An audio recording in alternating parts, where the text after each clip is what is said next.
Okay, nistoa ko takhkito pi iktamixistsukuki anqsistsuku akhteipoyo idorpomo. Okay, my name is Otakhkitopi or Kolton Running Crane, and today we're going to be talking about the store or shopping. So, okay, let's go.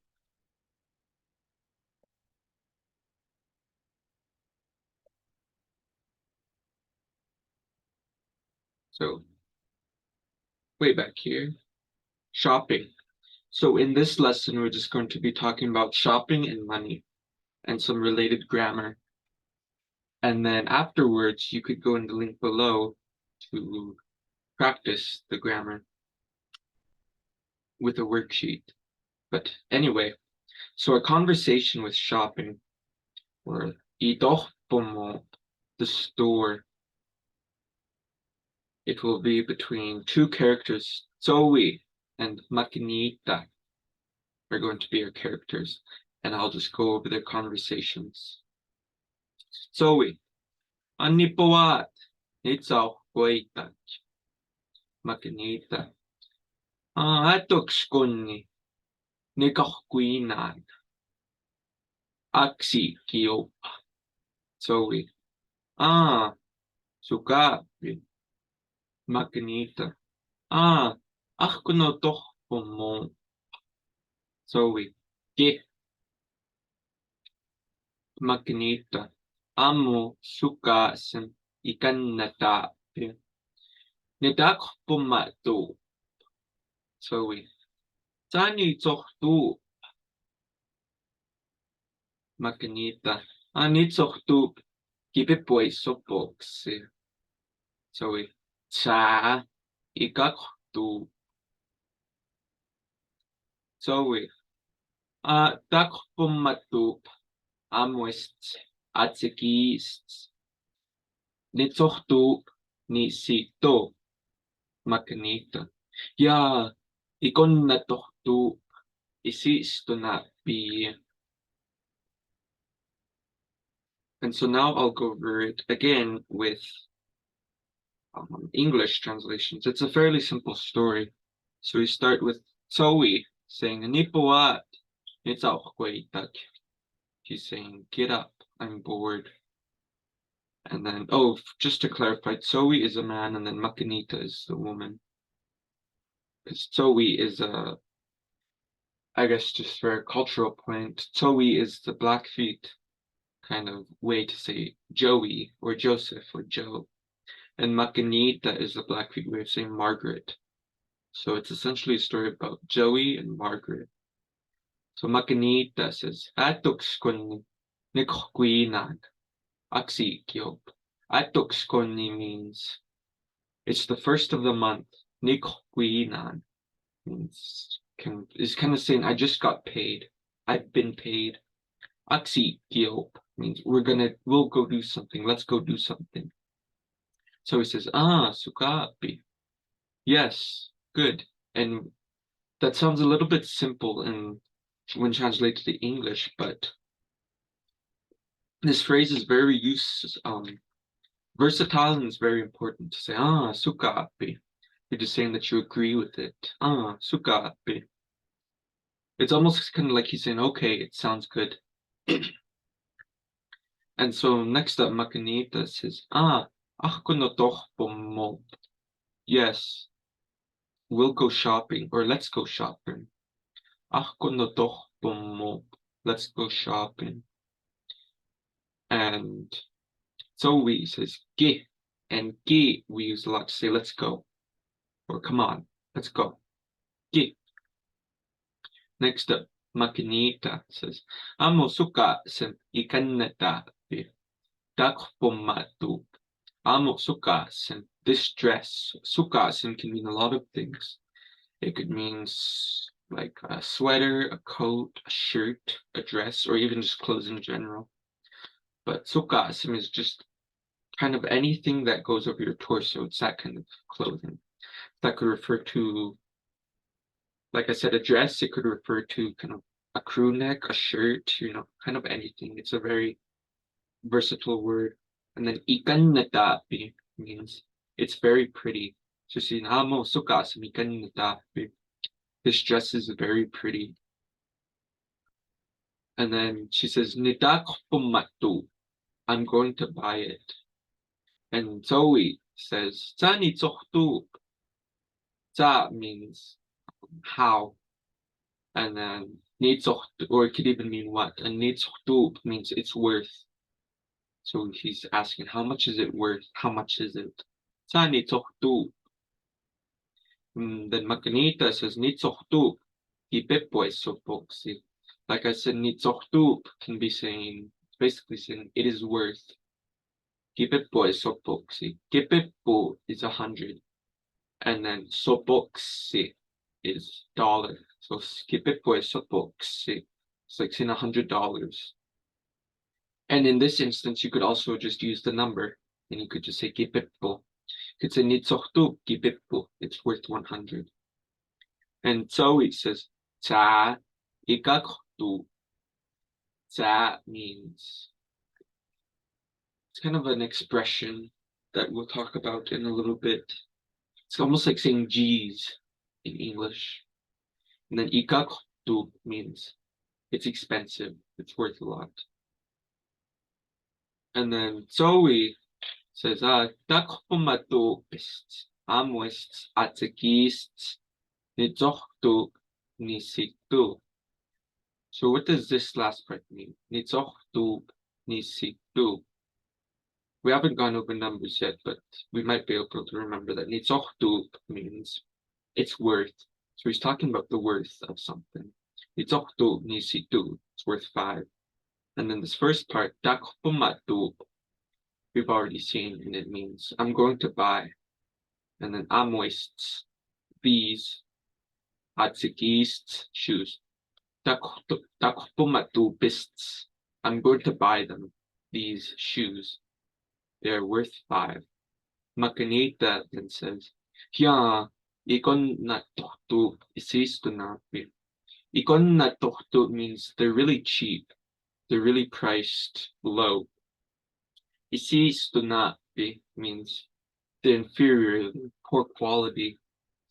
So she's saying, it costs too little. It's cheaply made, essentially. And so that was the simple story. Anyway, some grammar points within the story. So adverbs we've kind of seen a lot with expensive and cheap and whatnot. And so in Blackfeet, the adverbs always go before the verbs, which can make it confusing if English is your first language, but that's just how we talk in Blackfeet. It's almost kind of backwards the way that we use adverbs in English. For instance, when we say sukapi, we're saying good it is. And so you kind of have, so when you first start learning Blackfeet, it almost kind of sounds like, if you've ever watched Star Wars, Yoda, how his grammar is like backwards. That's how we speak in Blackfeet. We don't say it is good, we say good it is. So our adverb, or basically the word that describes the way that a verb happens, it's always going to go before the verb. So for instance, in the word that we've seen, ikaktu, well, the word ikak means very many or a lot. And then ohtup means to be priced or to be valued at. So if we want to say it's priced a lot, or it's valued at a lot, you wouldn't say it's valued a lot, you'd say a lot it is valued. So we'd say ikaktup. Ikaktup. It costs a lot. Or essentially, a lot it costs. And like I said with the sukapi, suk means good, and then api means to be when you're talking about something inanimate. So when you say sukapi, to say it is good, you're essentially saying good, it is. And that's just how we work with adverbs. So the other grammar point is the perfective tense. And what that means is, perhaps you've never heard of it, but what the perfective tense is It's just showing that a verb is completely completed. Like it's just happened.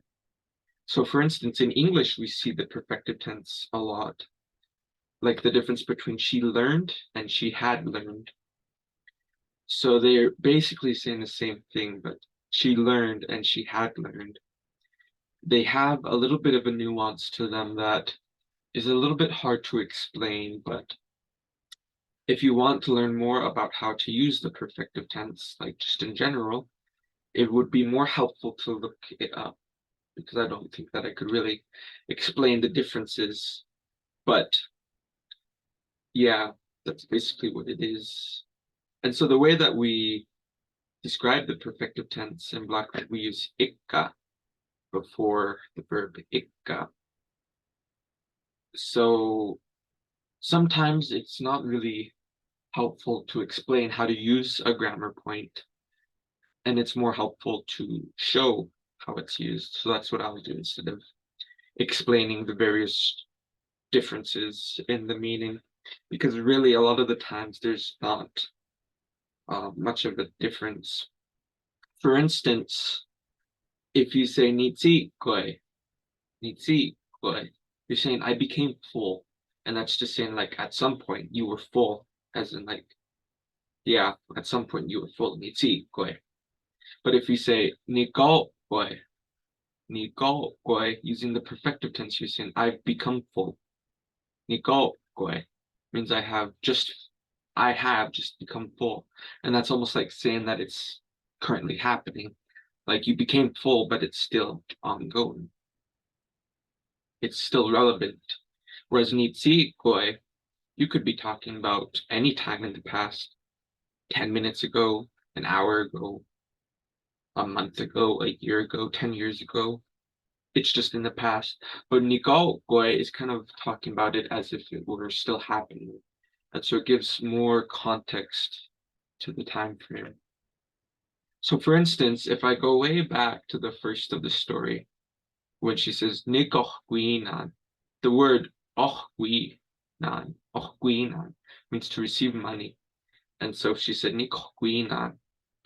She's talking about her receiving money in more of a contextual sense.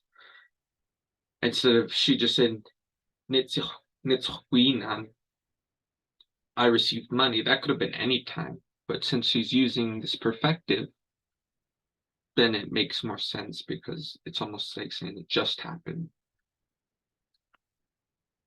For instance, if we take another instance, if we take the word oh do to arrive, oh do, you could say Nico do, Nico do, Nico do, I have arrived.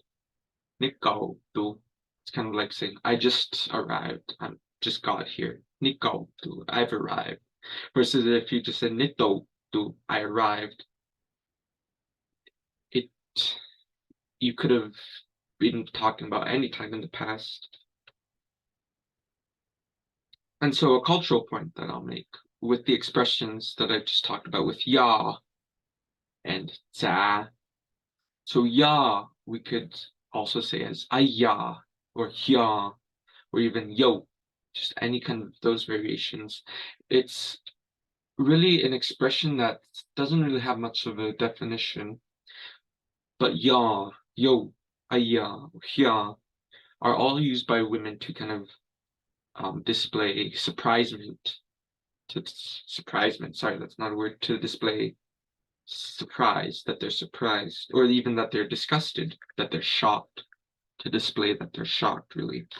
And it's most of the time it's comical, but yeah, that's how the women can display shock or disgust or surprise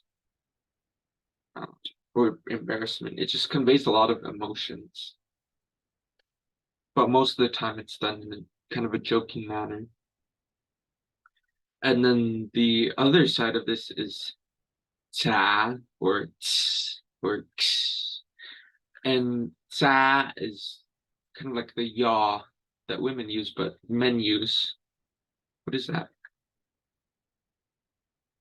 And anyway, And so it's an expression that men use to kind of be comical, to show disgust, to show surprise, to show really range, a long list of emotions, a big range of emotions.